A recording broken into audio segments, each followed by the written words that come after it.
Bonjour tout le monde.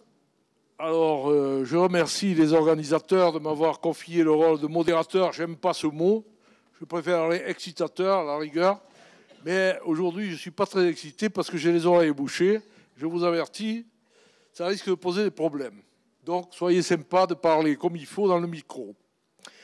Alors, le sujet, c'est la démocratie en crise ou quelque chose comme ça. En question, oui. Bon, mais en crise, ce serait pas mal aussi, hein, parce que, franchement, quand on regarde le paysage mondial et le paysage français en particulier, on se pose des questions sur l'avenir et le présent aussi de la démocratie, telle qu'on a pu la concevoir à une époque. On se dit aussi peut-être qu'on s'est fait quelques illusions sur cette démocratie que nous défendons, bec et ongle, ici, chacun à l'endroit où il se trouve et dans les différentes organisations qu'il fréquente. Mais c'est certain aussi que quand on voit pointer toutes les dictatures, quand on voit aussi les pratiques qui se multiplient de manipulation de l'opinion, hein, on parlera peut-être avec Mme Stigler du conditionnement du consentement, comment vous appelez, c'est mais c'est pas vous, c'est Lippmann qui dit ça. La fabrique du consentement. Alors bon, si on commence à entrer dans ce genre de problématique, la démocratie, elle est un peu malmenée, ce qu'on peut dire. Hein. Alors bon, moi j'ai essayé de défendre la démocratie tant que j'ai pu dans ma vie, dans les fonctions que j'ai pu exercer. Mais aujourd'hui, je suis dans l'interrogation comme la plupart d'entre vous. Alors c'est pour ça qu'on est content d'avoir des philosophes qui viennent nous stimuler et surtout nous apporter des éléments de réflexion, peut-être aussi de remonter notre morale, parce qu'il ne faut jamais désespérer. C'est ce que disait Jaurès toujours. Alors donc je vous présente à ma droite Barbara Stigler, qui est professeure à l'université de Bordeaux.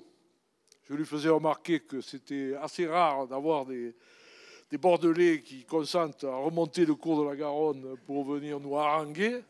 C'est un peu juste. Hein. Il y a toujours eu, non pas une hostilité ni un dédain réciproque de ces deux universités, mais enfin, parfois une certaine distance, on dirait. Alors, je ne sais pas à quoi ça tient. Il y a des jalousies, il y a le vin, il y a différentes choses qui font qu'on ne voit pas trop de Bordelais. Mais c'est bien dommage. Et je précise aussi que Barbara Stigler est membre de l'Institut de France, ce qui est, au niveau universitaire, quand même quelque chose de rare et d'important à souligner. Alors, dans sa qualification, bon, d'abord, je dirais qu'elle a de qui tenir dans sa famille. Mais ça, elle n'y peut rien, finalement. Mais peut-être que ça l'a aidé. Bernard Stiegler et son papa, et Jacques Derrida et son grand-père, son papé, comme on dit à Toulouse. Alors ça interpelle quelque part. C'est pas ça, c'est faux. Bon. Ah ben je commence, écoutez, on va parler des fake news, tout ça, mais là vous en avez une qui vient d'éclater sous vos yeux, et c'est le modérateur qui fait la connerie. Bon, pardon. Donc, en tout cas, moi, ce qui m'a beaucoup plu, bon, le titre de son bouquin récent, hein, parce qu'elle en a écrit une tapée, elle s'est notamment interrogée sur grand philosophe allemand qui est Nietzsche, et qui est quelqu'un de complexe, un peu souvent négligé ou déformé, et qui revient à la mode aujourd'hui. Je pense qu'elle en parlera peut-être un peu, mais dans son bouquin, son dernier bouquin, s'intitule « Il faut s'adapter » sur un nouvel impératif politique. Alors là, je crois que ça tombe en plein dans l'actualité, hein, parce que, par exemple, si tout le monde parle du 5 décembre déjà, et on va dire aux gens qui vont manifester, vous êtes en retard, et il faut s'adapter. Il faut s'adapter, c'est comme ça. Donc, je crois que c'est une amorce de réflexion.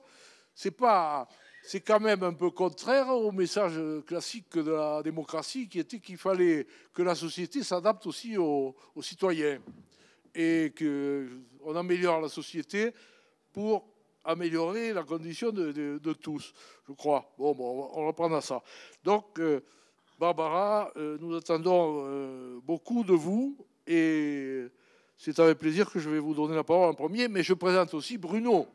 Alors, Bruno Antonini, lui, il est prof à Paris, prof de philo aussi, c'est un philosophe, mais quand même, il est de Groyer, qui n'est pas Grollet, vous le savez. Bon. Et même, il a enseigné dans différents niveaux.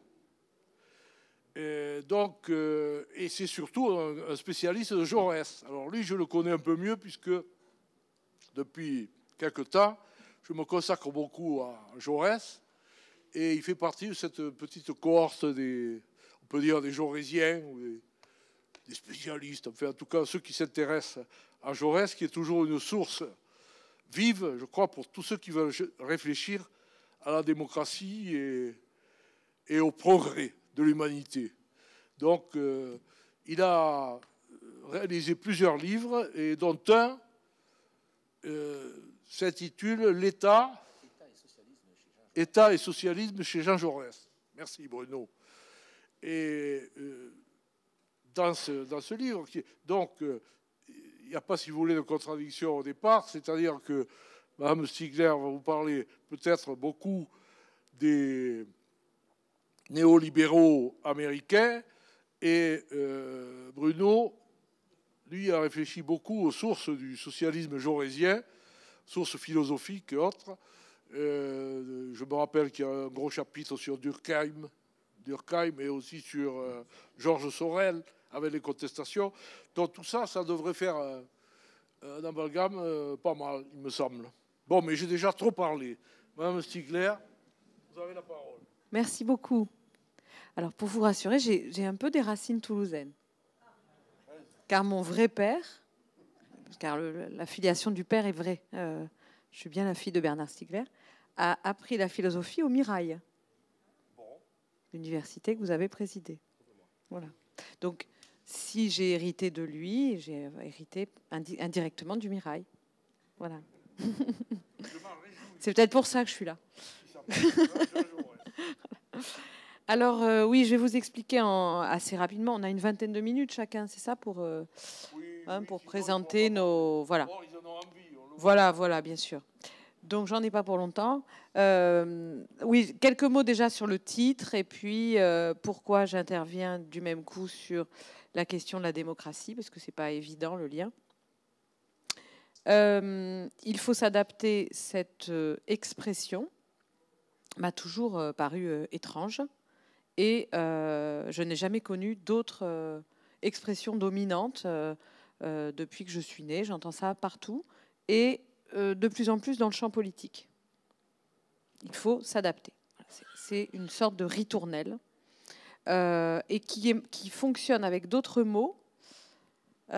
Évolution, il faut évoluer, il faut être dans la mutation, il faut des sélections aussi, compétition, et tous ces mots en fait nous évoquent de manière plus ou moins confuse tout un continent très important qui est celui de la théorie de l'évolution, de la biologie darwinienne.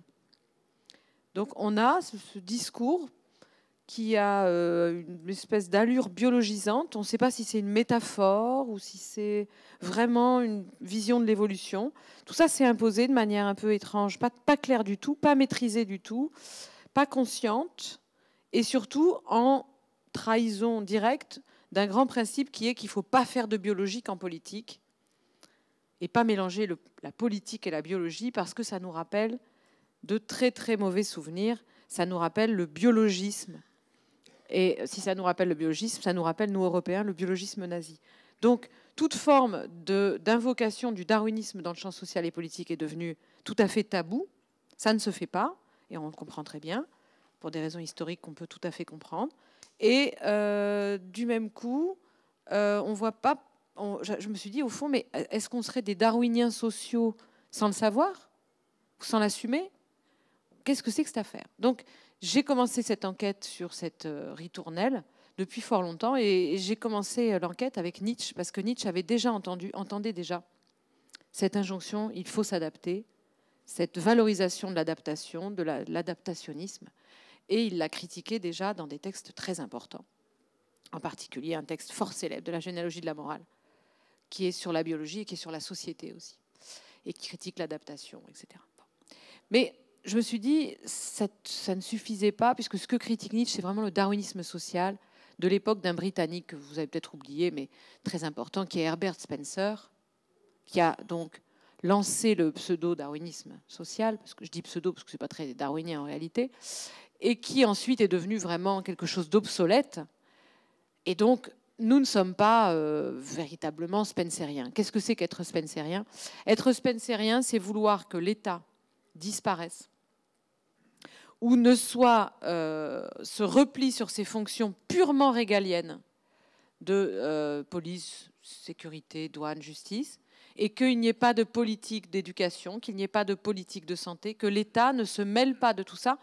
Pourquoi? Pour que les lois de la vie, les lois de la nature, les lois de l'évolution fonctionnent sans être perturbées par l'État.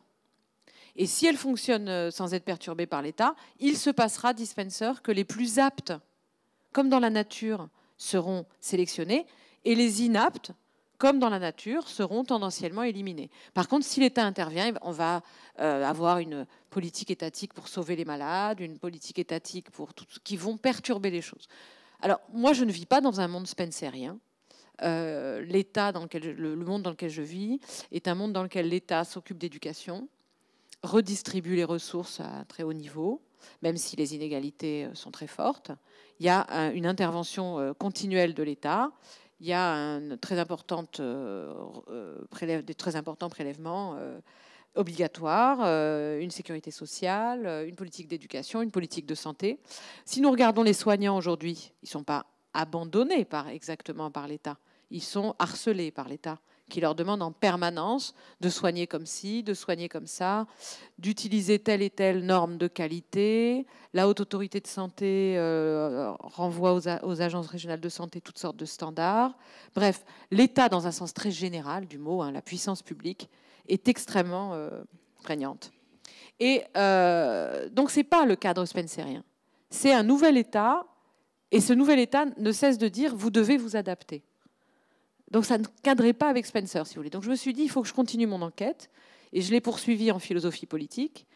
Et je me suis dit, il faudrait peut-être aller voir du côté de ce fameux machin un peu fumeux, parce qu'on ne sait pas très bien ce que c'est, qui est le néolibéralisme. Peut-être que ce qu'on appelle le néolibéralisme, de manière pas très claire, peut-être que c'est cette nouvelle conception-là de l'adaptation. Je vais aller voir de ce côté-là. Mais je n'avais pas beaucoup d'éléments pour faire ça. Je n'étais pas bien sûre de moi. Arrive un moment, 2009, grande crise dans les universités. Nous nous estimons victimes et la faculté est bloquée. L'université s'arrête. Nous nous estimons victimes de réformes néolibérales de l'université. Et puis, les hospitaliers s'estiment victimes de réformes néolibérales de la santé. Et là, je vois que le néolibéralisme ne cadre pas avec ce qu'on appelle trivialement le néolibéralisme. Habituellement, si vous vous demandez qu'est-ce que c'est que le néolibéralisme, vous répondrez spontanément, c'est le retrait de l'État. C'est la dérégulation totale, c'est le marché sauvage. C'est des rapports de prédation parfaitement sauvages, retrait de l'État, dérégulation. Ça ne cadrait pas à nouveau avec ce que nous vivions, nous, qui était le retour de l'État. Au contraire, l'État qui vient nous dire ce que c'est qu'enseigner en licence, ce que c'est que faire de la recherche, qu'est-ce que c'est qu'une recherche d'excellence, qui nous imposait toutes sortes en fait, de standards, de normes venues de l'État et qui étaient en train en fait, de changer le sens de notre métier. Nous disait, faire de la recherche, c'est se mettre au service d'une économie de l'innovation compétitive. Former des étudiants, c'est leur donner des compétences en flexibilité et adaptabilité pour s'adapter à un monde dans lequel ils devront changer en permanence d'emploi et un monde dans lequel il n'y aura plus de statut, il n'y aura plus de stase, il n'y aura plus de stabilité, mais il y aura un flux absolu. Et c'est ça votre métier. De même, pour les hospitaliers, la santé change de sens. La santé devient quelque chose qui est du côté de l'optimisation, de la performance, éventuellement d'une augmentation indéfinie des performances et d'une gestion optimale de la balance bénéfice-risque. Bref, nous avons donc un changement fondamental de ce que veut dire soigner, de ce que veut dire éduquer, et nous avons un État extrêmement invasif qui nous dit ce que c'est que soigner, ce que c'est qu'éduquer. Donc ça n'est pas le néolibéralisme, si c'est ça, ça n'est pas le capitalisme dérégulé ou l'abandon de l'État ou un État qui se spencerien, qui ne se contenterait que de payer des policiers et des juges et des gardiens de prison et des douaniers. C'est bien autre chose. Alors, voilà, c'était le point de départ de mon enquête. Et sur ces entrefaites, je tombe sur un fameux cours de Michel Foucault, Naissance de la biopolitique, grand cours donné à la fin des années 70 sur l'histoire du néolibéralisme. Je me jette sur ce cours, puisque j'avais vraiment besoin de savoir de quoi il s'agissait. Comment ? Lorsqu'il était au Collège de France. Je lis ce cours, et là je découvre tout à fait ce que j'étais en train de subodorer, à savoir que le nouveau libéralisme, ce n'est pas le retrait de l'État, c'est un État qui revient dans le jeu à la suite de la crise de 29. Et qui dit, si nous voulons un nouveau libéralisme, si nous voulons sauver le libéralisme, il faut qu'il mute en un nouveau libéralisme où l'État va assumer un rôle très important. Et ce nouvel État, il va avoir tout un discours sur l'égalité des chances. L'égalité des chances, dans quoi ? Dans un jeu, d'où le terme de chance, qui est le jeu de la compétition. Donc il faut armer tout le monde, y compris les populations défavorisées, aller dans les banlieues, aller dans les populations, dans les quartiers déshérités. Il faut armer tout le monde pour donner à tout le monde les compétences dans la compétition. Il faut évidemment repenser le statut du sans-emploi pour faire de lui un agent performant et compétitif. Il faut complètement revoir l'éducation des très jeunes enfants jusqu'à l'université. Il faut revoir le statut des malades, etc. Donc, on a ce nouveau libéralisme, et l'un de ses plus grands théoriciens, c'est un Américain, c'est dans le cours de Foucault, Walter Lippmann, un essayiste très important, qui est aussi un grand diplomate, un grand personnage, un très grand journaliste américain, un très grand conseiller des présidents américains, qui a eu un rôle historique considérable, je n'ai pas le temps de vous raconter, mais c'est un personnage qui est dans les manuels d'histoire. Et il est par ailleurs un essayiste, et il est philosophe de formation, et il fait régulièrement des essais de politique, de philosophie politique, ou des essais politiques, un publiciste plus exactement. Et ces essais ont beaucoup d'influence. Et ce qu'il raconte, c'est que le nouveau libéralisme doit prendre acte du fait que nous sommes une espèce qui a évolué, et qui pendant des années a évolué sur un mode darwinien, c'est-à-dire très lentement, en s'adaptant très bien à des environnements clos, relativement clos. Un environnement en biologie n'est jamais totalement clos, mais relativement protégé et relativement stable. Tout ça s'est passé pour le mieux. Mais ce qui s'est produit, dit Lippmann, c'est qu'à un moment, il y a eu notre espèce a déclenché une révolution, c'est qu'elle a créé un environnement complètement nouveau, immense, tendanciellement aux dimensions du monde. C'est ce qu'on appelle aujourd'hui la mondialisation, et a complètement ouvert, grâce à la révolution industrielle, a ouvert son environnement à la taille du monde, et a du même coup déclenché une accélération des rythmes du changement absolument vertigineuse et exponentielle. Et le problème, dit Lippmann, c'est que notre espèce, avec son vieux cerveau, ses vieilles dispositions psychiques, affectives, n'est pas adaptée au monde qu'elle a elle-même créé et qu'elle a eu parfaitement raison de créer, car Lippmann pense, comme Spencer, comme le vieux Spencer, obsolète, que c'est le sens de l'évolution. Ce en quoi il voilà, mais ce en quoi ils trahissent totalement Darwin, puisque pour Darwin, justement, la grande leçon de Darwin, c'est que l'évolution, elle n'a pas un sens ultime. L'évolution, elle part dans tous les sens. Et personne ne sait dans tous les sens dans lesquels elle va partir. Elle est radicalement imprévisible. C'est la fin du finalisme, c'est la fin de la téléologie, Darwin. Mais Spencer l'a totalement trahi en reprenant l'évolution d'un sens téléologique, et le néolibéralisme va faire la même chose. Et ma conviction, c'est que nous vivons dans un monde spencerien, alors pas spencerien dans le sens où maintenant il y a un retour de l'État, mais parfaitement lippmannien dans le sens où nous avons eu tendance à penser pendant très longtemps, que c'est le sens de l'histoire. Il faut s'adapter à ce nouvel environnement de la mondialisation. C'est ainsi, et je veux dire, on ne peut même pas en discuter. C'est comme s'il y avait une fin de l'histoire. Et en fait, Lippmann, ce que j'ai montré dans le livre, c'est qu'il est aussi illuminé que les révolutionnaires socialistes, marxistes, qui pensaient qu'il y avait une fin de l'histoire. On est exactement dans la même structure temporelle. Il y a un grand soir, il y a une grande révolution, il y a une fin, elle est déjà fixée, et il faut aller dans ce sens. Ceux qui n'y vont pas sont des inadaptés. Et le rôle de l'État, c'est ce que Spencer n'avait pas compris, c'est qu'il faut les artifices de l'État pour réadapter l'espèce à ce sens de l'histoire. Parce que ça ne peut plus se faire naturellement. Bon. Alors, quel rapport avec la démocratie? Eh bien, le rapport avec la démocratie, c'est que, pour Lippmann, il y a ce sens de l'histoire, il faut réadapter les populations. Mais il ne faudra pas le faire sur le mode de la violence, par la violence. Il ne faudra pas le faire par la coercition, parce que ça ne fonctionnera pas bien, parce que ce n'est pas économique, parce que ce n'est pas une bonne manière de gouverner. On a un régime qui s'appelle la démocratie, et c'est cela qu'il faut tenter de sauver, dit Lippmann.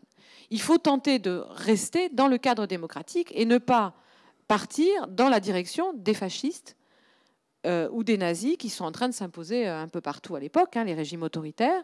Il faut continuer à utiliser les outils de la démocratie, et il faut utiliser la démocratie en l'adaptant au nouveau monde de la mondialisation. Alors qu'est-ce que c'est? Qu'est-ce que ça veut dire? Ça veut dire que les Grecs, Aristote nous avait dit que la démocratie, c'est très difficile à l'échelle d'une cité trop grande. Les Grecs sont obsédés par l'idée qu'il ne faut pas que la cité soit trop grande. Si la cité est trop grande, les citoyens ne pourront pas délibérer. Ils seront trop loin les uns des autres. Il faut que la cité soit de taille relativement petite pour que les citoyens, dit-on, s'entendent sur le plan auditif de vive voix sur l'agora. Donc, ça, c'est un problème très classique en philosophie politique. Comment penser la démocratie à l'échelle des grands États et encore plus, la chose se dramatise, à l'échelle du monde. Alors, l'idée de Lippmann, c'est qu'il faut réadapter la démocratie et il faut partir du principe que le citoyen n'a absolument pas les compétences pour comprendre le monde dans lequel il est plongé, qui est en accélération constante. Le citoyen est toujours en retard. Sur le plan collectif, il s'agrège en masse aveugles, qui sont des espèces de troupeaux affolés, qui ont des comportements irrationnels. Et donc, il ne faut ni s'en remettre aux citoyens isolés, parce que ses capacités cognitives, affectives sont totalement dépassées, ni s'en remettre aux collectifs, parce que les collectifs auxquels on a affaire à l'époque de la mondialisation et de la révolution industrielle, ce sont des masses.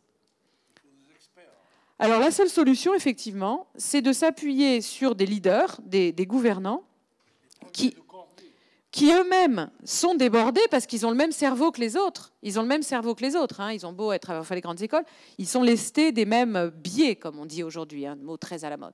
Ils sont lestés des mêmes biais. C'est tout à fait lippmannien, parce que Lippmann, lui aussi, s'appuyait sur la psychologie évolutionniste. Donc, ils sont lestés des mêmes biais. Donc, comment vont-ils faire? Eh bien, ils vont s'assembler en petits cénacles avec des experts qui eux-mêmes ont des cerveaux lestés de toutes sortes, qui eux-mêmes font partie de la masse, mais qui, sur des points précis, ont une expertise. Voilà. La question, je ne sais pas quoi, du climat. La question très complexe du climat, la question de l'économie, la question de ceci ou de cela. Et donc, ces tout petits collectifs réduits de dirigeants qui maîtrisent des techniques de communication et qui maîtrisent l'art de diriger, car c'est un art, l'art politique, et qui, par ailleurs, l'art pastoral aussi, de mener un troupeau dans la bonne direction, et qui, par ailleurs, s'appuie sur les petits bouts de connaissances expertes extrêmement spécialisées du savoir qui lui-même s'est divisé à l'époque de la division mondialisée du savoir. La science elle-même devient une grande usine. La révolution industrielle a également traversé la science. Donc, avec cela, alors, on va emmener les gens dans la bonne direction. Et comment faire? Eh bien, on va fabriquer leur consentement, et à une échelle industrielle. Donc il faut absolument réquisitionner tous les moyens industriels qui permettent de fabriquer le consentement, alors par la presse évidemment, mais pas seulement, les arts de masse, le cinéma bien sûr. Et si ce n'est pas nous qui le faisons, dit Lippmann, c'est Benito Mussolini et Hitler qui s'en chargeront très bien, ils font ça parfaitement. Et nous irons dans une direction catastrophique, c'est-à-dire celle du repli sur soi, du repli sur la nation, de la haine de l'autre, du mythe complètement délirant de la race, etc. Donc la thèse de Lippmann, c'est celle-là. On n'a pas le choix. Il faut donner aux leaders et aux experts les rênes et mener le troupeau dans la bonne direction. Alors évidemment, moi j'ai trouvé que cette conception de la politique était exactement celle qui dominait mon époque et contre laquelle j'étais très fâchée depuis toujours. Donc là, si vous voulez, j'ai trouvé en fait la théorisation de ce dans quoi je baignais en fait depuis toujours, non seulement dans les gouvernements de droite et en particulier la nouvelle droite néolibérale qui s'est imposée dans les années 70 avec les figures de Raymond Barre et Valéry Giscard d'Estaing, mais aussi dans les gauches de gouvernement oui, mais aussi dans les gauches de gouvernement, en particulier au Parti socialiste, qui, se croyant sociaux-démocrates, étaient en fait en train de devenir parfaitement néolibéraux sans le savoir, mais alors se drapant sans cesse. Nous n'aimons pas le néolibéralisme, nous voulons réguler, imposer des règles du jeu et un retour de l'État. Mais oui, mais c'est une très grande naïveté, puisque c'est exactement ce que dit le néolibéralisme. Le néolibéralisme dit qu'il faut des règles du jeu, il faut réguler le capitalisme et il faut fabriquer un marché loyal avec des règles du jeu et fabriquer artificiellement des compétences pour ce marché en donnant une égalité des chances à tous. C'est le discours du néolibéralisme. Donc le Parti socialiste français et tous les autres du même acabit dans le monde sont néolibéraux depuis fort longtemps sans en avoir conscience, ce qui me semblait extrêmement grave. Extrêmement grave de ne pas avoir conscience. Donc le malentendu sur le néolibéralisme, c'est quelque chose qui est grave. En fait, on confond le néolibéralisme avec l'ultralibéralisme. Et une fois qu'on a fait ça, quand on utilise des arguments néolibéraux contre l'ultralibéralisme, on est néolibéral sans le savoir. Bon, bref. Donc là, il y avait un effet de clarification qu'il fallait faire, et moi, je m'en prends dans ce livre, aussi bien à la droite qu'à la gauche. Bon. Alors, juste une dernière chose. Le livre essaie de montrer que la conception lippmannienne de l'évolution est une trahison de ce qu'est l'évolution. Parce qu'en réalité, l'évolution, elle part dans tous les sens.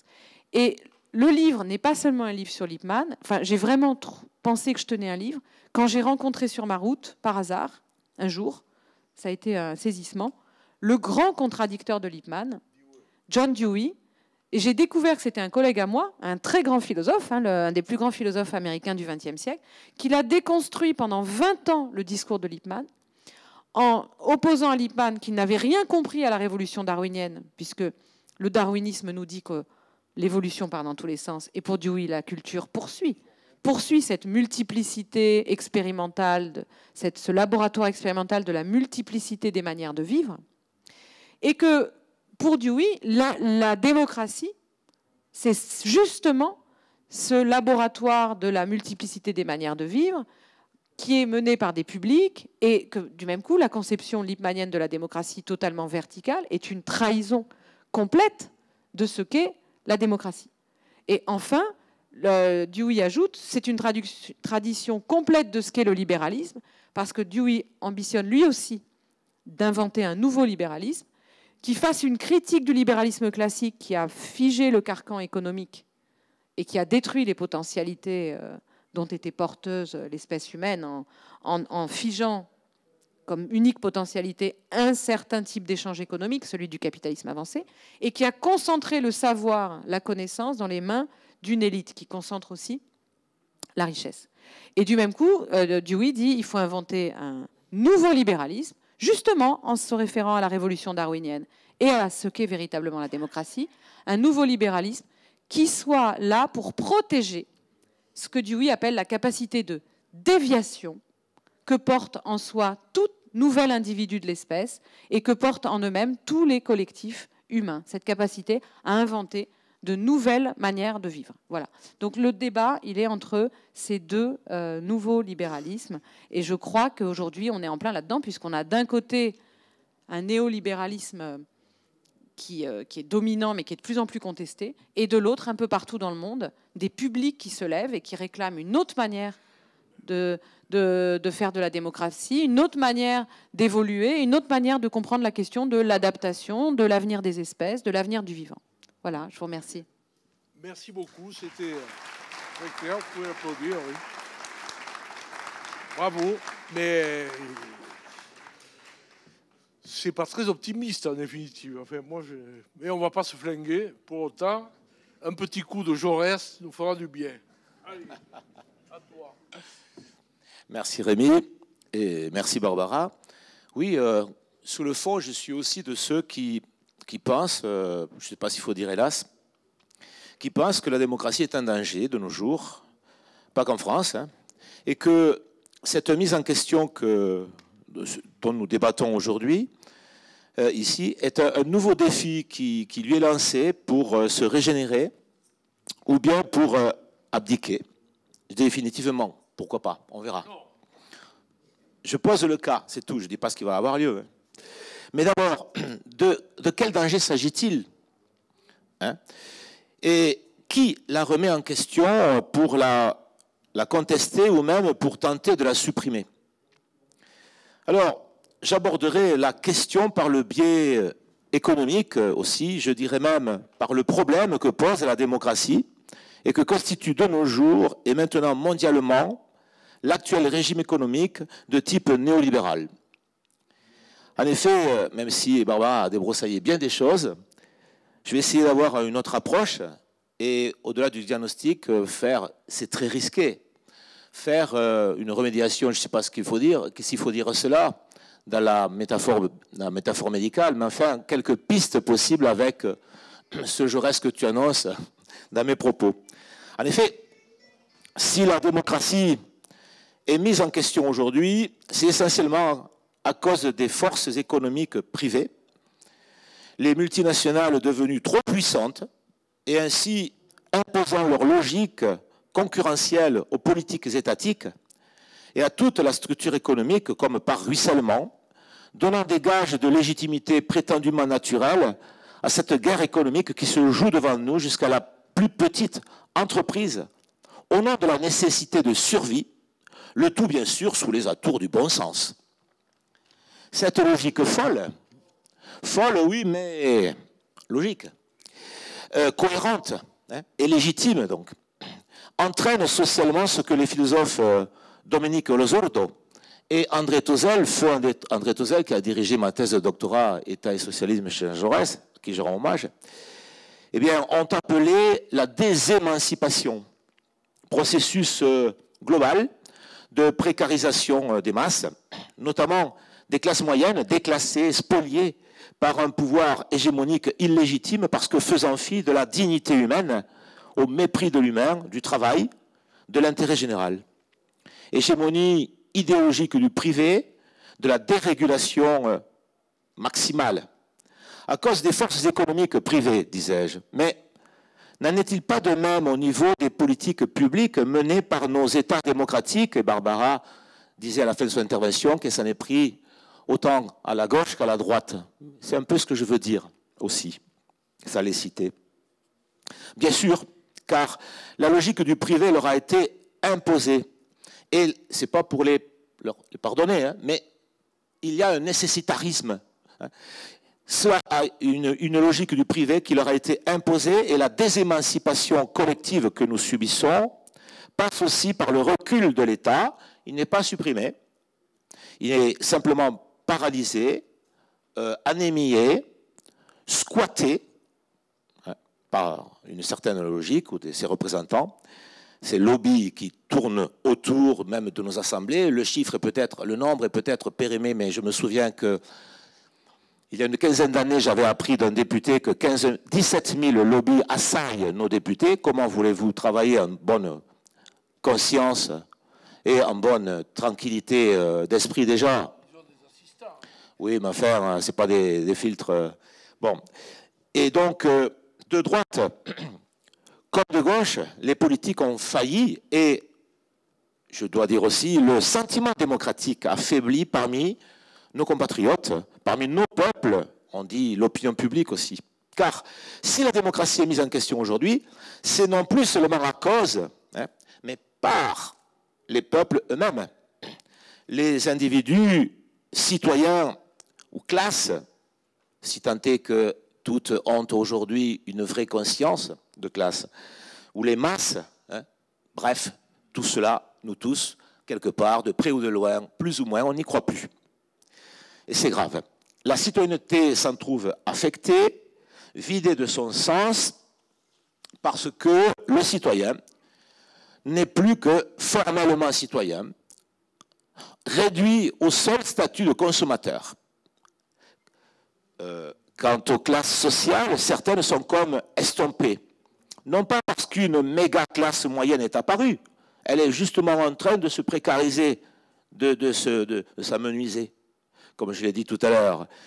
Mais parce que le capital, si je puis dire ce mot qui n'est pas un gros mot, le capital est parvenu à dissoudre l'identité de classe, en tout cas des travailleurs, la conscience de la classe ouvrière surtout, qui a pris un sacré coup, la classe laborieuse ayant plutôt préféré faire émerger les sentiments identitaires, souvent fantasmés, narcissiques et ethniques ou ethnico-religieux, afin de briser le processus historique de lutte des classes, de diviser les masses pour mieux régner.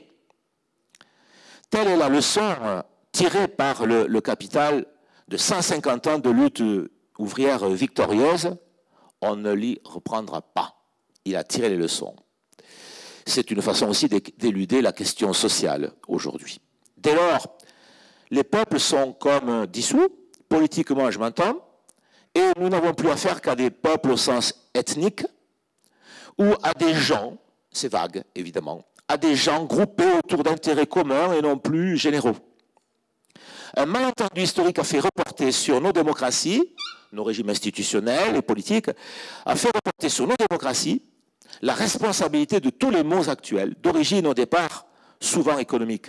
Là, le peuple a voté le Brexit, là, il a élu Donald Trump ou Bolsonaro, ici, il a vu émerger les gilets jaunes et on ne sait pas ce qui nous attend.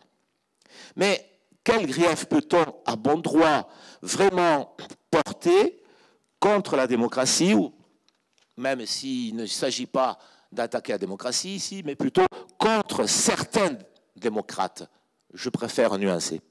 C'est de n'être plus au sens strict vraiment démocratique. C'est d'avoir oublié le ou les peuples réunis en corps politiques que sont les États, pour reprendre cette définition connue de Jean-Jacques Rousseau. Le sens du mot peuple a glissé du sens politique au sens ethnique et communautaire. Il n'a plus l'unité et l'universel comme boussole et horizon. Alors, face à tout cela, que faire ? Je n'ai pas des solutions à l'emporte-pièce, qui en a, mais il n'est pas interdit de tenter quelques pistes. La démocratie n'est pas entière ni réelle si le peuple n'est pas une réalité effective en matière d'unité. Réalité certes fictive, mais bien effective et utile à travers le politique, autant dire la loi. Cette unité non substantielle mais officielle et postulée constitue la force même des institutions étatiques à travers le débat politique. Ce qui manque aujourd'hui à la démocratie de nos pays capitalistes pour se régénérer, c'est une authentique souveraineté du peuple.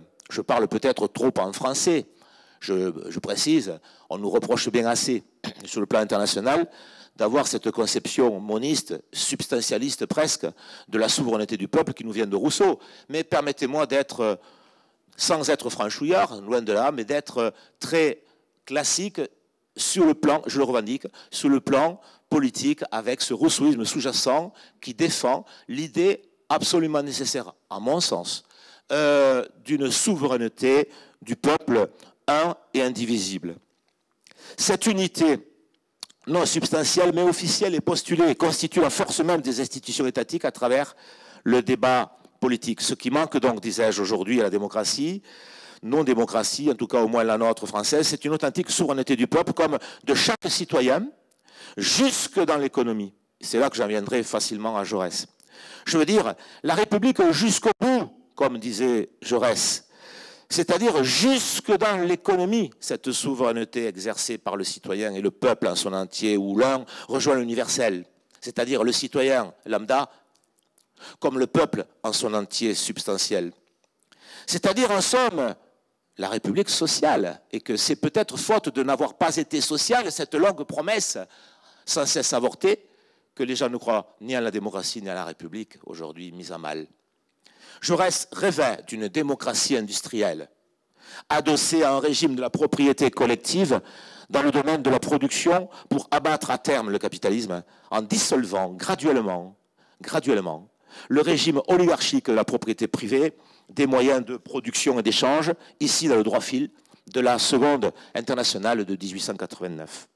Mais ce que Jaurès a développé et qui, selon moi, demeure d'actualité pour penser ce qui vient, c'est de combattre efficacement l'iniquité sociale, l'injustice et l'imposture de l'injonction néolibérale pseudo-évolutionniste et faussement darwinienne, je rejoins Barbara tout à fait, à mon sens, c'est avec une méthode socialiste, comme a dit Jaurès, d'évolution révolutionnaire, justement, au fondement de son réformisme révolutionnaire.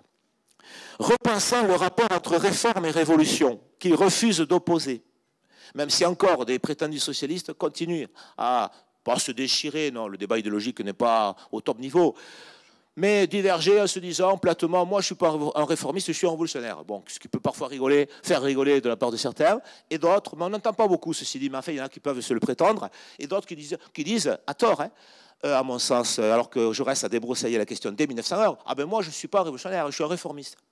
Ce qui signifie bien des choses en dessous, un peu tiède ou je ne sais plus quoi, enfin bref, un truc hybride. Bon, eh bien, justement, Jaurès refuse cette opposition. Il répond en cela à Marx et Engels, il reprend en cela à Marx et Engels le concept de fin mars 1850 dans l'adresse au prolétariat écrite à Londres de évolution révolutionnaire qu'il redéfinit comme méthode graduelle, donc progressive, de transformation de la République formelle, bourgeoise, hypocrite s'il le faut, en socialisme ou république sociale, consacrant la pleine souveraineté du travail et du travailleur. En cela, cette révolution douce est une révolution de l'organisation du travail associée au primat de la valeur travail de Ricardo et de Marx et confère au socialisme l'horizon d'un projet de civilisation. Dès lors, aujourd'hui plus que jamais peut-être, une politique socialiste, progressiste, renverrait à ce que disait Jaurès dès 1901, lorsqu'il écrivait dans La Petite République, ce journal disparu bien sûr, du 17 octobre 1901, que les réformes ne sont pas des adoucissants, disait-il, mais des préparations à la révolution sociale pour, comme il l'écrivait dans cet article, hâter la dissolution du monde ancien. Ainsi, on est révolutionnaire par la réforme. Aujourd'hui, pourquoi pas plus que jamais? N'est-ce pas cela qui rend possible une action politique anti-néolibérale aujourd'hui dans ce monde complexe et globalisé? C'est plus une question que je pose qu'une réponse. Ce que Jaurès a à nous rappeler aujourd'hui, c'est qu'il faut agir sur les deux plans coordonnés qui caractérisaient son socialisme. Le socialisme par le bas et par le haut, je m'explique. Sur le terrain, par l'action syndicale, qu'il empruntait au socialisme belge, et au Parlement, par nos députés, par le vote des lois portant réforme révolutionnaire, parce qu'aussi inspiré du terrain, du monde du travail. Ben justement, parlons-en de cette inspiration du député. Car c'est par une chambre du travail que Jaurès avait imaginé, pas finalisé entièrement, mais quand même à donner... alors j'allais dire, oui, pour remplacer le Sénat, qui pourrait tout du même coup remplacer le Conseil économique, social et environnemental, c'est par une chambre du travail qui pourrait être créée, comme le souhaitait Jaurès, en lieu et place de l'actuel Sénat, qu'on pourrait trouver cette assemblée qui ferait remonter la réalité de terrain par le biais des syndicalistes qui pourraient être finalement le vivier de ces candidats à cette assemblée, dont, remplaçant le Sénat, le critère ne serait plus le territoire, comme c'est aujourd'hui, quand on sait en plus, je ne sais pas si ça a beaucoup évolué au Sénat, mais que c'est une photographie de la France des années 20, avec une surreprésentation des campagnes au détriment des villes et des banlieues, mais ça c'est un autre problème, mais ça ne serait plus le critère du territoire qui compterait, mais le critère du travail, vous vous rendez compte, les forces du travail inspirant la force des lois. Voilà ce qui redonnerait une légitimité à une vraie citoyenneté, une citoyenneté active, comme disait Jaurès et le pensaient bien d'autres. Cette Chambre serait élue au suffrage universel direct, faut-il le préciser, composée de délégués de toutes les branches de l'économie nationale, et aurait pour mission de, par sa connaissance du terrain social, dont elle émanerait donc, comme j'ai dit, de faire remonter les besoins et desiderata de la base sociale des travailleurs, de faire connaître à nos députés, plus que jamais souverains dès lors, le pouls du pays profond, comme écrit Jaurès dans ce merveilleux article Constitution républicaine de la Dépêche, celle d'ici, Dépêche de Toulouse, du 6 mai 1888, afin justement de légiférer en toute maturité et tranquillité, comme je disais tout à l'heure. Cette Chambre aurait l'avantage supplémentaire aujourd'hui, plus que jamais, plus qu'à l'époque de Jaurès, de délégitimer les intérêts privés hégémoniques des lobbies économiques et financiers en les ramenant à ce qu'ils sont vraiment, c'est-à-dire des intérêts particuliers détachés de l'intérêt général auxquels une démocratie digne de ce nom se doit de parvenir à les soumettre. C'est aussi cela l'enjeu de la République sociale de Jaurès aujourd'hui, une des conditions majeures d'une vraie démocratie. Je vous remercie.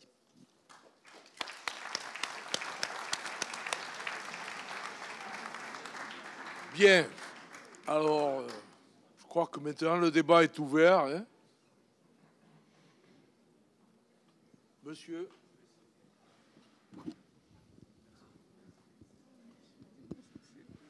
Bon, je vais essayer de poser la première question. Merci pour la qualité de vos interventions. Quelqu'un qui aurait moins de 60 ans, de toute sa vie, n'aurait connu en France, et ailleurs peut-être, que crise, récession, difficultés, chocs divers et variés, bref, avec tout le cortège des malheurs qui vont avec. Moi, je pense vraiment qu'au-delà des définitions néolibéralisme, je ne suis pas tout à fait d'accord avec vous avec les définitions, il y a, à mon sens, une fatigue démocratique. Il me semble que, et c'est mon cas, hein, moi j'étais très engagé politiquement, aujourd'hui, je n'y crois plus. Je n'y crois plus. Aux États-Unis, j'aurais voté Trump. En Angleterre, j'aurais voté Brexit. En Hongrie, je voterai Orban. En Russie, je voterai Poutine. Je ne crois plus dans ce système. Donc, question, vous parlez de réenchanter, valeur de classe. Mais aujourd'hui, le problème de nos sociétés, il est, je le pense, c'est plus un problème de classe ou de pouvoir d'achat de quelques euros en plus ou en moins. À mon sens, le problème, il est, je pense, identitaire, moral. Nous sommes à un moment de notre histoire où nous devons renouer avec nos vieilles valeurs. Des valeurs héritées d'avant et peut-être de la monarchie. Merci. Bien, si vous voulez réagir, c'est plutôt... Alors, je veux quand même préciser une chose. Mon travail sur le néolibéralisme, c'est un travail, c'est pas mon opinion, je projette pas mes fantasmes, je fais un travail sérieux de l'histoire de quelque chose. Le néolibéralisme, ça ne correspond pas à nos desiderata. Hein. Je veux dire, il faut regarder l'histoire des choses. Donc, si on regarde l'histoire des choses, c'est incontestable. Le néolibéralisme, c'est quelque chose qui est une conséquence de la crise de 29, et c'est l'idée qu'il faut un nouveau libéralisme qui assume un rôle de l'État. Ça nous plaise ou non, que ça corresponde ou non à nos fantasmes, c'est une réalité. Ensuite, ce néolibéralisme, il va avoir toute une histoire. Il va prendre une certaine figure avec, par exemple, Milton Friedman, une autre figure avec Hayek. Et il se trouve qu'en Europe, avec la construction européenne, il va prendre la figure d'un État extrêmement invasif qui réclame des politiques publiques, des politiques de santé. C'est incontestable. Ce n'est pas ni mon avis, ni mon opinion personnelle. Il y a un moment, il faut être un peu sérieux, être un peu rigoureux. Donc ça, c'est la première des réponses que je vous ferai. La seconde, c'est que ce que vous esquissez, alors là, pour le coup, qui est une opinion, me semble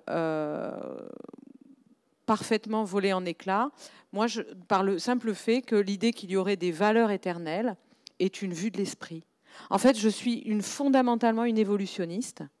Je pense fondamentalement que toute chose naît à un moment et disparaît un jour. L'espèce humaine est arrivée un jour, elle disparaîtra. La Terre est apparue à un moment, elle disparaîtra. Les idées apparaissent à un moment, elles disparaîtront un jour. Nous sommes dans, effectivement, un flux absolu. Faire face à ça, c'est ce que Nietzsche essaie de faire, c'est pour ça que j'aime beaucoup la philosophie de Nietzsche. Faire face à ça, c'est très difficile. C'est très difficile parce que ça porte l'annonce de notre disparition. Donc, si vous voulez, c'est insupportable. Et qu'est-ce que ça déclenche ? Ça déclenche le ressentiment. le ressentiment, c'est-à-dire la haine du devenir. Et on va fabriquer un monde totalement fantasmatique, de valeurs permanentes. Alors ça peut être la royauté, ça peut être le Christ, Dieu, ou ce que vous voulez. Ça peut être la race aryenne, ça peut être la France éternelle. Je m'en fiche. Ou ça peut être, je sais pas, n'importe quoi, en fait. L'essentiel, c'est qu'il y ait une éternité qui est un fantasme, en fait, collectif, qui est fondé sur la haine du devenir. Donc, ce qu'il nous faut avaler, moi, j'en suis convaincue de cela, c'est qu'il nous faut avaler qu'on est dans le devenir et qu'il n'y a pas de monde éternel au-dessus. Maintenant, la grande réponse de Nietzsche, que je pense très importante, c'est de dire que, comme tel, c'est insupportable, et donc la vie, les vivants, ont besoin de fiction, et ils ont besoin de stabiliser fictivement ce flux.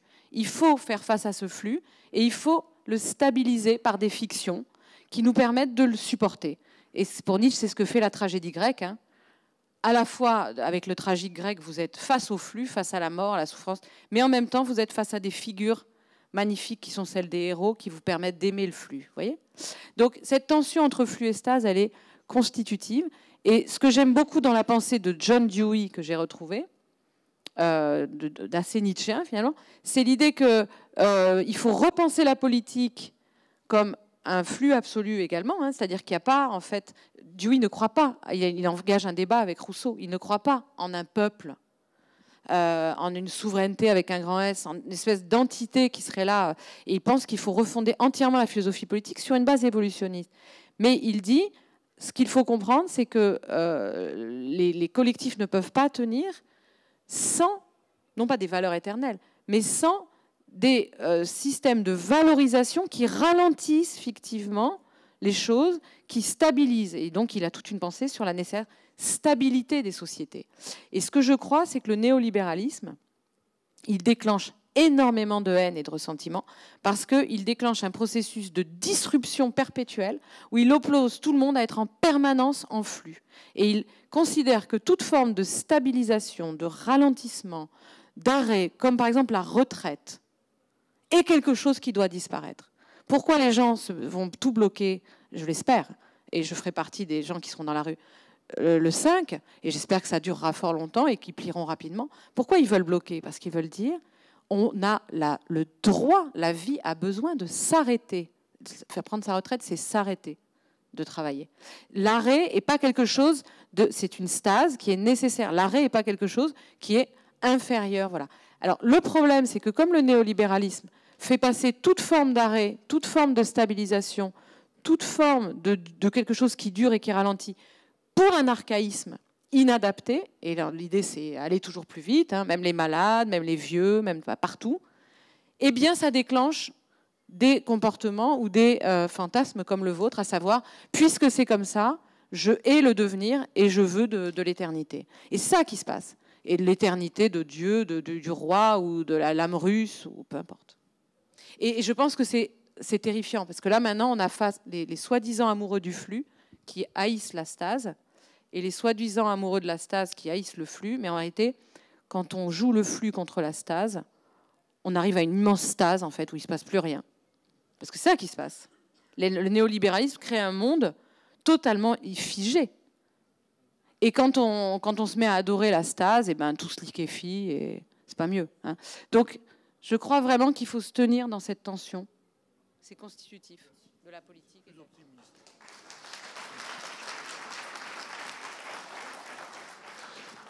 Je ne vais pas ajouter grand-chose parce que je souscris, mais bon, d'abord, c'est vrai, hein, on va voir, on va faire des différences. Mais d'abord, je n'aurais pas voté Trump ni Erdogan, bon, sans doute, mais je crois que c'est pourtant ce que font les peuples, c'est étonnant, on devrait réfléchir là-dessus. Moi, je ne vais pas fouiller la question, mais pourquoi les peuples deviennent sadomaso lorsque tout va mal, quoi, ils se tirent une balle dans le pied, quoi. Parce que je connais même, j'ai pu dans ma vie rencontrer des gens qui votent FN, notamment des gens anciennement de gauche, aigris. Mais c'est pas fini, vous allez voir bientôt. Mais ils disent bon, il faut torpiller le système, il faut qu'il s'effondre, et avec Le Pen, bon ben ça va précipiter la chute, quoi. Mais il y a des remèdes qui sont pires que les mots. Et c'est pas être un conservateur que de dire non, ne cassons pas tout, ne faisons pas exploser le système, mais changeons-le graduellement, d'où mon intervention. se tirer une balle dans le pied et jouer avec le jouet et le casser, quoi. Et ensuite, c'est trop tard. Et là, la démocratie, elle sera morte. Moi, je maintiens l'idée, on peut parler démocratie-démocrate, comme je l'ai fait, ou république et républicain. J'aurais beaucoup de choses à dire, moi aussi, contre la gauche et contre la droite. Il y a des mauvais républicains, des mauvais démocrates, à droite comme à gauche. Mais je suis... Ou des pseudos, si tu veux, oui. Ouais, où ils ont perdu en route.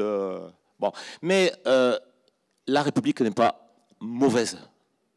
Il faut la défendre bec et ongle. Et donc, il faut distinguer certains républicains de la République comme cadre de notre démocratie.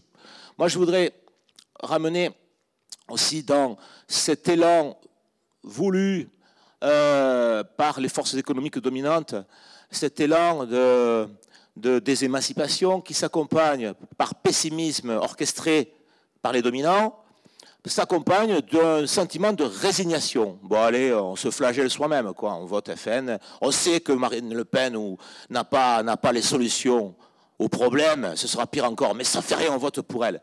Le plafond de verre, paraît-il, commencerait à se fissurer. J'ai entendu 2 fois ça dans mes discussions à Paris la semaine dernière, hein.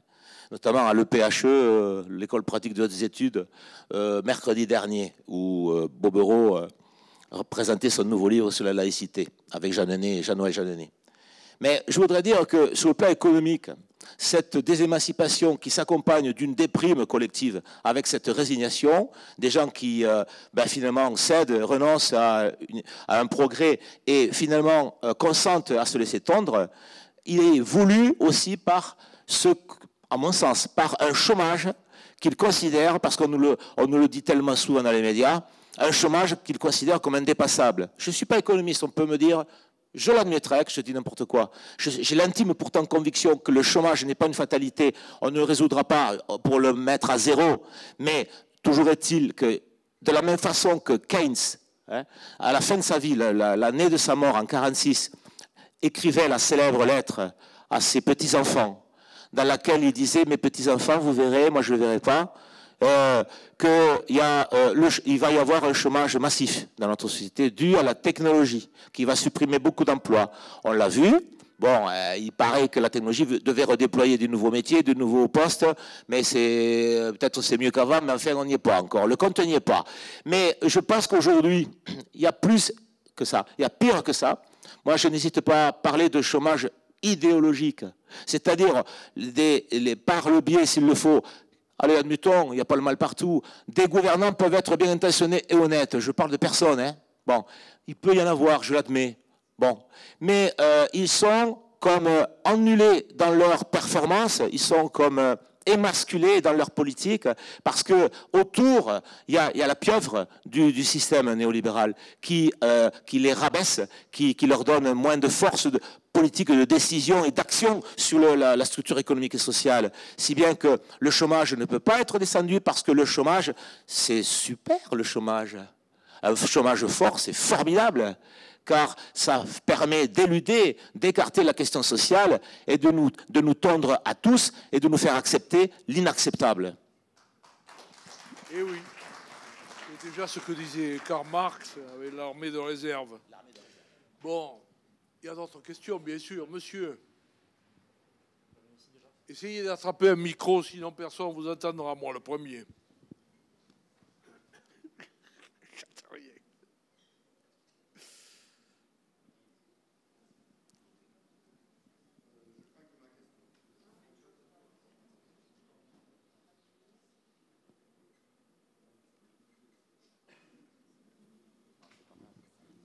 Il faut appuyer.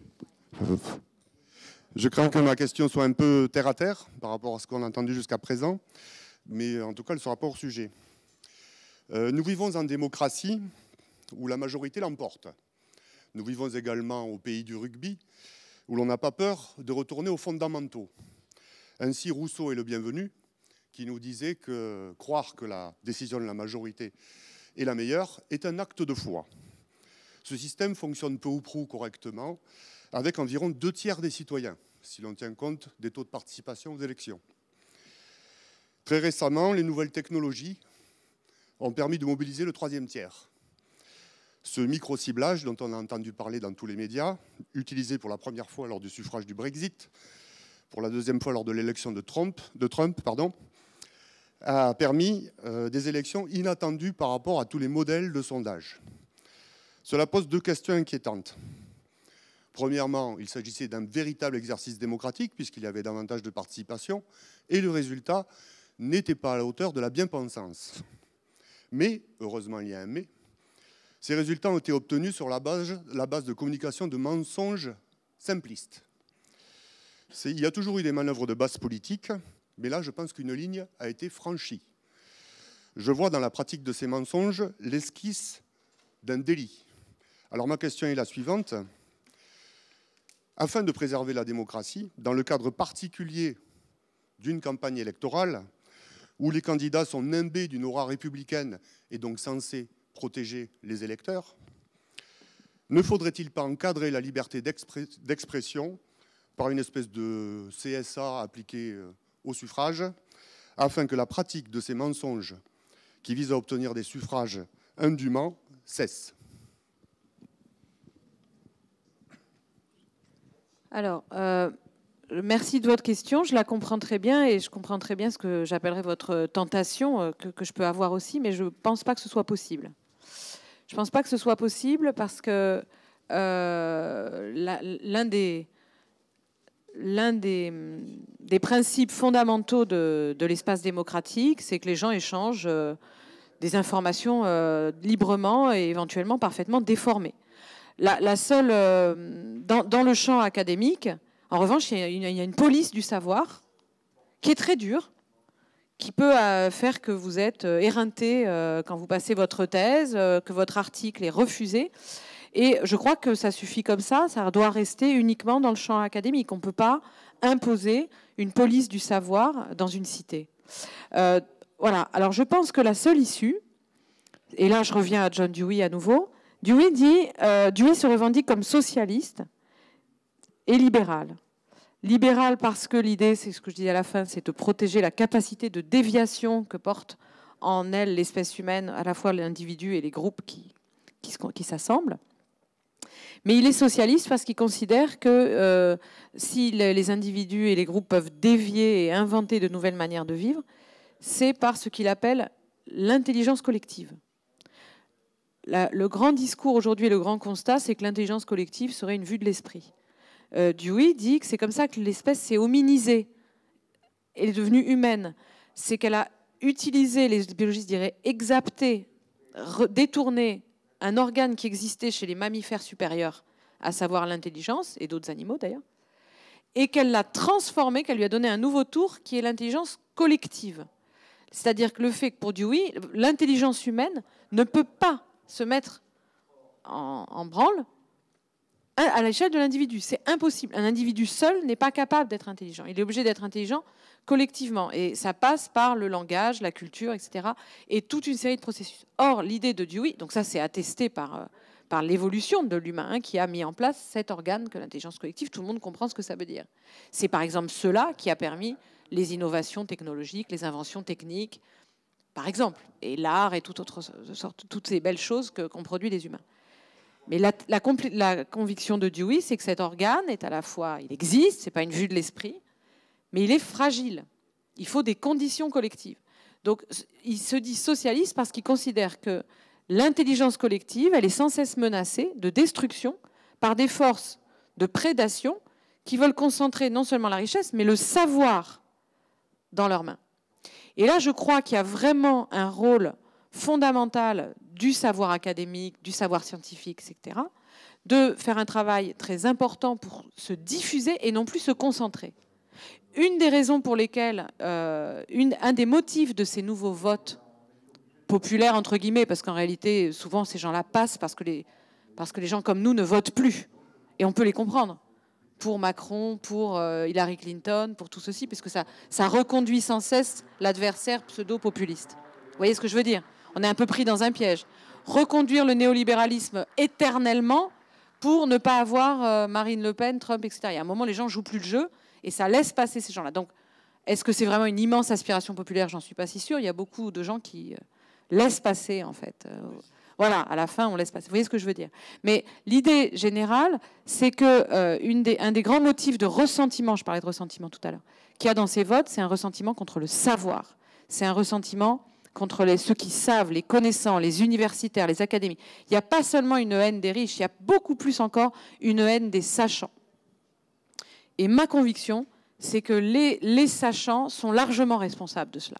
C'est-à-dire qu'il y a eu une manière de ne pas partager le savoir, de le concentrer dans des élites, de le garder pour soi entre experts, hein, cette figure de l'expert qui est vraiment une figure que je veux absolument qu'on déconstruise. C'est une catastrophe. Donc je crois que pour lutter contre tout ça, pour lutter contre ce rapport de force extrêmement brutal entre experts, qui eux aussi montent des fake news depuis très longtemps, les experts bien pensants. Regardez l'économie orthodoxe, c'est une série de fake news. À tel point qu'ils ont réussi à carrément mettre hors de l'université toute conception critique de l'économie néoclassique ou de... Enfin, c'est quand même incroyable. On arrive à des niveaux... Oui, et de l'enseignement. On arrive à des niveaux de manipulation qui sont aussi graves que les énoncés d'abrutis.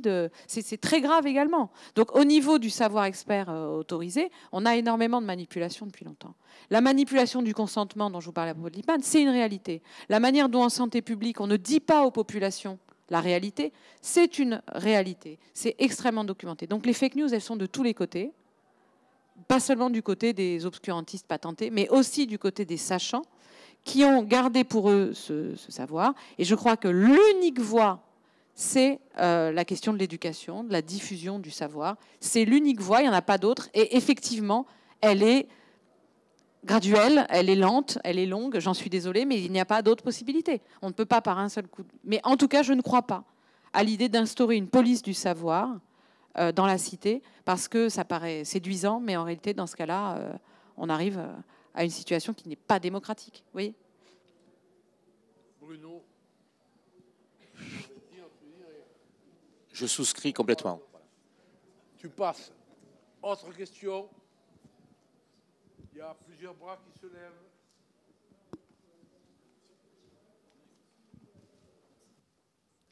Bonjour, bonsoir. Vous parlez de diffuser le savoir, mais par quel biais pouvez-vous le diffuser quand vous savez que les médias appartiennent à quelques milliardaires en France, par exemple? Merci.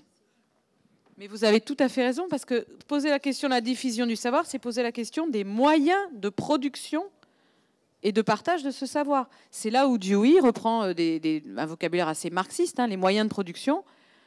La question, elle est matérielle. Par quels moyens, hein? Alors, par exemple, il faut, moi je pense, soutenir absolument le mouvement social, pour donner un exemple de Radio France en ce moment. Radio France, on peut en penser ce qu'on veut, mais enfin, il y a quand même une radio qui fait, je veux dire, on peut critiquer certaines choses, mais une radio comme France Culture, qui est en train de gagner des parts d'audience considérables en faisant un travail de diffusion du savoir, qui est quand même assez honnête, hein, et un savoir critique. Il y a de plus en plus de publics qui viennent vers cette radio, qui veulent revenir vers le livre, etc. Au moment où ils obtiennent ces résultats extraordinaires, on décide au niveau, vous êtes sûrement au courant, hein, c'est tombé il n'y a pas longtemps cette information, on décide en haut lieu au niveau de l'État de supprimer 300 personnes au niveau de Radio France. Enfin, c'est exactement ce qu'il ne faut pas faire. Donc là, il faut que les citoyens se manifestent, s'imposent. Moi, je travaille en santé pour soutenir ça, que les citoyens dans la santé, par exemple, manifestent politiquement et s'imposent pour demander à participer à l'élaboration du savoir en santé, et que ça devienne une question tout aussi importante que celle de la question du partage des richesses. Il faut que ça devienne une question politique. Donc, à qui appartiennent les médias? Comment ils sont subventionnés? Voilà, je veux dire, il y a toutes sortes de chaînes et d'organes qui se sont constitués, qui reposent sur les individus. Hein, quand on s'abonne à une chaîne, à un média Internet qui ne passe pas par la publicité, on fait un geste aussi pour déjouer ce genre de domination. Il y a plein de choses comme ça qui doivent être prises extrêmement au sérieux. Moi, j'ai autour de moi des gens extrêmement bien élevés, etc., mais ça leur pose aucun problème d'avoir jamais donné un centime aux 2-3 organes de presse, alors qu'ils en ont largement les moyens financiers, 2-3 organes de presse qui sont, il y en a 3 ou 4 en France, hein, qui sont critiques et qui ne sont pas achetés par les grands groupes financiers, quoi. Voilà. Donc, je veux dire, il faut vraiment faire de cela une question politique majeure. Il faut y croire. Attendez, il y avait des demandes là-bas dans le fond. Mais je te note, je te note.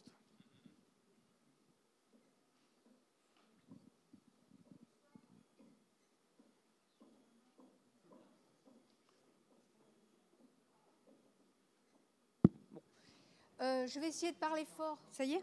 Bon. Je me disais aussi qu'on était aussi peut-être dans l'entre-soi entre experts, l'entre-soi entre leaders. Et donc, du coup, on a un peu de mal à accepter que de la foule, on va dire sentimentale, la foule que vous voulez, émergent des leaders pour remplacer les leaders en place, ou émergent des experts. À un moment donné, on sent, y compris dans des organisations que peuvent être les entreprises ou les administrations, que vous pouvez aller jusqu'à un certain niveau et d'un coup, ça s'arrête pour vous. Vous ne pouvez pas aller au-delà parce qu'il y a justement cette catégorie de leaders ou d'experts qui ne vous laissera pas progresser.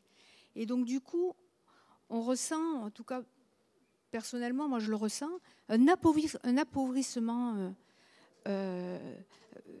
Il y a moins d'intelligence, il y a moins de créativité. Et donc, j'ai vraiment pris plaisir. Je commence à lire votre livre, madame, et j'avoue que c'est une vraie, pour moi, bulle d'oxygène parce que je ressens beaucoup cette espèce à un moment donné, d'absence de créativité parce qu'on a des leaders et des experts qui ne vous permettent pas d'évoluer. Je trouve ça dommageable. Je comprends parfaitement votre question. Je crois que vous avez parfaitement raison. On peut l'exemplifier dans plein de champs, mais reprenons le champ de la santé. Reprenons le champ de la santé. Il y a une révolte qui se produit dans le monde sanitaire, à l'échelon mondial. Il y a une révolte des patients. Les patients veulent, pas tous, mais une masse considérable d'entre eux, veulent dorénavant participer au savoir, contestent le pouvoir des experts, des dirigeants, etc. Il y a une volonté véritablement démocratique, d'accès démocratique au savoir et de décision commune en santé. Bon. Vous voyez les enjeux. Et donc aujourd'hui, les institutions sanitaires dans le monde entier sont obligées de s'en tenir compte. En particulier, depuis, je cite ça parce qu'on n'a pas beaucoup de temps, depuis la crise du sida. Et ce n'est pas uniquement à cause de ça. En tout cas, depuis la crise du modèle industriel, de la confiance dans la médecine de pointe, toutes ces choses. En fait, c'est dans le cas, à mon avis, de la crise écologique. C'est-à-dire il y a une défiance dans le monde entier des publics face aux bénéfices de la révolution industrielle, de la technologie, etc. Oui, bien sûr, c'est le fond même du livre. Et par rapport à cela, les systèmes sanitaires du monde entier sont en train de donner un pouvoir aux patients et à reconnaître l'expertise du patient. C'est la figure du patient expert. Ou alors le patient, au Québec, il est partenaire. Enfin bref, vous avez toutes sortes de figures, cette idée que... voilà. Sauf que qu'est-ce qui se passe quand on regarde de près? Les patients experts sont triés. Vous avez le bon patient expert qui a toutes les compétences, qui a fait le bon parcours, qui fait partie de notre monde, qui va être trié, qui va être le bon représentant, et on va forcer au maximum la démocratie représentative, avec la logique de l'élu. L'élu qui est supérieur à ceux qui l'ont élu. Vous voyez ? Et donc, moi, ce à quoi je crois, c'est qu'il faut absolument s'emparer de ces questions pour assumer aussi les aspects relativement, entre guillemets, sauvages d'une véritable démocratie dans laquelle il y a des moments un peu compliqués où il y a des prises de parole difficiles, des choses qui sont entendues qui ne nous plaisent pas, intempestives, etc. Et ça ne veut pas dire que c'est pour dire oui, vous avez raison, mais il faut cette conflictualité. Il faut cette conflictualité. Moi, je n'ai pas peur de la conflictualité. Vous avez posé une question très conflictuelle tout à l'heure. Je vous ai répondu sur un mode tout aussi conflictuel. Je trouve ça très sain. Moi, je pense que c'est très bien qu'il y ait... voilà. Et toutes ces instances veulent absolument éviter cette conflictualité et donc font le tri. Voilà. Et le mouvement des Gilets jaunes était intéressant parce que justement, là, on avait l'irruption de quelque chose qui n'était pas trié et une espèce de panique au niveau des médias. C'était, rappelez-vous, Routel-Krief, mais enfin, choisissez-vous des leaders. Il y a des bons représentants bien élevés. Enfin, voyons, vous êtes des populistes. Normalement, vous devriez adorer les chefs. On n'y comprend plus rien. Elle ne supportait pas le fait que ce soit comme ça, pas civilisé par un représentant bien élevé qui aurait la figure du... Voilà. Oui, décidément, je ne fais pas exprès, hein, ce n'est pas ma nourriture quotidienne, mais bizarrement, je constate que en réagissant, Marx s'impose beaucoup dans mes propos d'aujourd'hui spécialement, je ne sais pas pourquoi, ça sera analysé, mais je trouve que c'est Marx qui a dit que tout système économique produit son personnel politique, et que sur le plan d'un, je ne sais pas si le terme est adapté pour Marx, peut-être pas, mais je le dis quand même, d'un inconscient collectif dans une époque donnée d'une période du capitalisme, bon ben, si la démocratie est fatiguée, et avec des leaders élus ternes qui démissionnent quelque part, qui eux-mêmes sont fatigués, ben, c'est peut-être parce que des conditions économiques font en sorte que cela soit ainsi. Bon. Et que donc, s'il faut réagir, et il faut bien sûr réagir, évidemment, pour se donner aussi dans cette réappropriation d'une autonomie et d'une démocratie à toutes les instances. Barbara parlait de Québec ou autre, où les patients ont leur mot à dire. Cela passera nécessairement de près ou de loin par l'éducation, et l'éducation au sens large, hein, les études, mettre absolument la puissance supérieure dans l'enseignement à tous les niveaux et à tous les âges même. Ça reste, des choses sans doute restent à être inventées, sachant que par ailleurs, cette belle intention de se réapproprier, parce qu'il y en a marre des experts, des monsieur je sais tout, eh ben, a quand même un revers possible terrible. C'est, en termes philosophiques, le retour de l'opinion, du relativisme nihiliste, où du coup, parce que j'ai le droit, et c'est évidemment louable et légitime, c'est moi le malade, j'ai le droit de dire ce que je pense, etc. Mais est-ce que, au-delà de ça, si légitime que soient les questions qu'un malade peut poser, mais aussi ce qu'il est en droit, selon lui, en tout cas au moins, d'exiger, est-ce qu'il est aussi tout à fait éclairé, suffisamment éclairé pour en quelque sorte, prescrire aux médecins certaines choses, j'ai envie de dire. Une gynécologue amie à Paris me disait tout dernièrement que par Internet, une patiente lui a dit, bon ben voilà, vous me prescrivez ça et ça. Et l'ami gynécologue lui a répondu, bon ben je vous dois combien? Donc il y a un revers, hein, qu'en philosophie on appelle la sophistique et la revanche de l'opinion. Donc à fond, instruisons.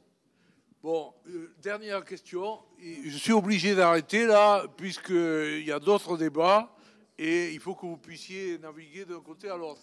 Bon, une toute petite question, très brève. La politique, c'est aussi des rapports de force. On a parlé tout à l'heure d'intelligence collective, je suis tout à fait d'accord avec vous, sauf qu'il y a une autre intelligence qui prend le pouvoir actuellement au niveau mondial, c'est ce qu'on appelle l'intelligence artificielle. Et ça, c'est tenu par des gros groupes multinationaux qui risquent de prendre le pouvoir sur notre vie quotidienne à chaque instant, partout. Il faut arriver à montrer que ça n'est absolument pas une intelligence artificielle, parce que l'intelligence suppose l'affectivité. L'intelligence, c'est l'articulation entre quelque chose d'actif, de conceptuel, d'un acte de mental, et l'affectivité. C'est encore ce que montre parfaitement Dewey. Et donc, il n'y a pas d'intelligence artificielle. Il y a des capacités de calcul extraordinaires, mais le calcul n'est pas l'intelligence. Et c'est ça qu'il faut opposer. Par exemple, en médecine, dire qu'il va y avoir des diagnostics par IA, par intelligence artificielle, c'est faux. Il y a des capacités de calcul, mais l'affectivité est quelque chose dont on ne pourra jamais faire l'impasse, et aucune machine n'est capable d'être affectée. Bon, mais je suis désolé, je suis obligé d'arrêter. La démocratie est le pire des systèmes, à l'exception de tous les autres. Ce n'est pas moi qui le dis, c'est quelqu'un d'autre. Vive la République sociale. Bonsoir à tous et continuez.